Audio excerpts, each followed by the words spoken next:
And finally, new rule, we have to create a special 5 stages of grief just for mass shootings.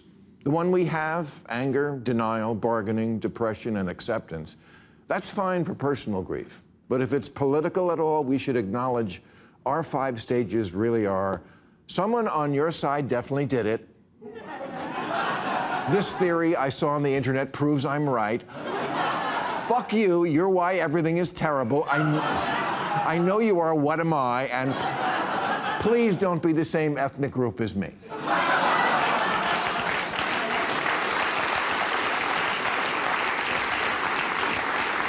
What I'd like to do now is prove to you what a fool's errand it is to try and connect today's brand of nut who commits political murder to the other side. Take Ryan Ruth. He's the lying in the bushes weirdo who's on trial now for attempted assassination of President Trump. And he's representing himself. Always a great strategy right up there with doing your own dentistry. He started his courtroom presentation by saying, "Why are we here? Is it not to care for one another and to hold one another? Because nothing says care for one another like pointing a gun at someone's head while they're golfing."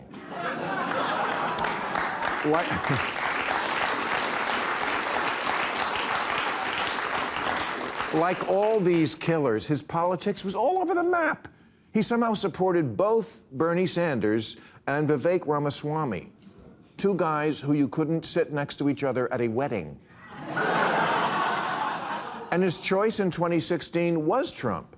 And then he tried to kill him. So I guess he's a swing voter.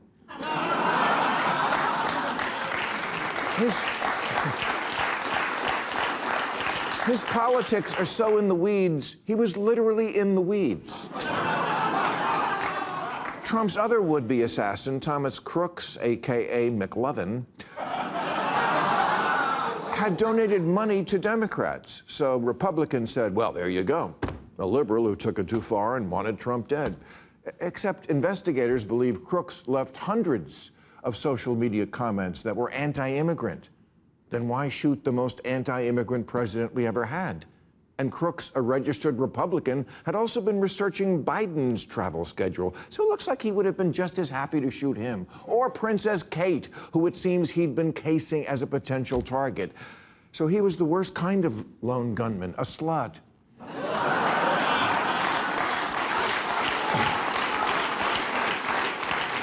On his voter registration, he checked it's complicated. That's why this is such a tedious game. Always hunting for evidence that whatever killer it is had whatever politics are the opposite of yours, trying to prove that because this week's chinless incel voted for Dr. Oz, it means something. It doesn't. What this is really about is a hole in the soul, and broken families, and gun glorification, and getting brain raped by the internet. David DePape was, according to the Chronicle, a hemp jewelry maker and pro-nudity activist from San Francisco. Would you peg that guy as likely to break into Nancy Pelosi's house and try to kill her husband with a hammer? Well, he did, because he also believed in QAnon and Pizzagate, and the Jews bankrolled Hitler. Because he's not Antifa or MAGA, he's Gaga.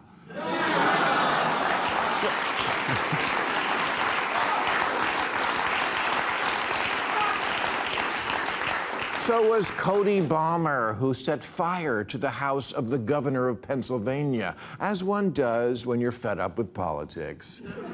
Cody sure was. He once shared a meme that said, both Democrats and Republicans would rather argue with each other than work to solve the problems we are facing. Exactly, Cody. A pox on both their houses, which I'll now start burning down.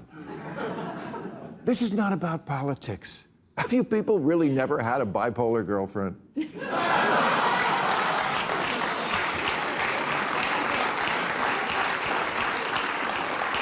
Last month brought us the Minnesota church killer, Robin Westman, born Robert Westman. So naturally, the conservatives were like, see, trans. That's some of that out there liberal shit. See, this is what you get. Well, no, that's not why we got what we got. Trans was not the cause of this. Now, maybe Robin really was trans, or maybe trans was one in a series of solutions that she tried on to fix her chronic unhappiness. The joke is on you if you think you can decipher someone's manifesto that made about as much sense as Britney Spears' Instagram.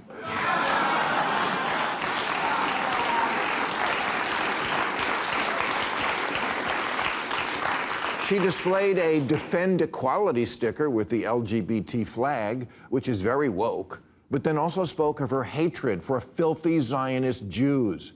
But then again, so did everyone at the Emmys.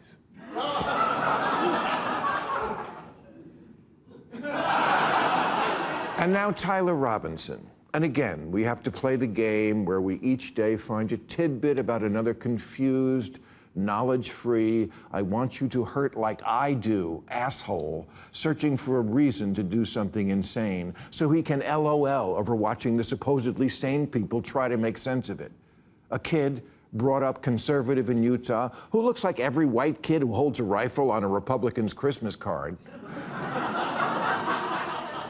Shoots a conservative. Was he rebelling against his family? Very possibly. Confused feelings about his trans relationship? Not unlikely. Plus, violence in movies? And getting used to murdering things from hunting? And putting kids on Prozac when they're 12 and seed oils and whatever.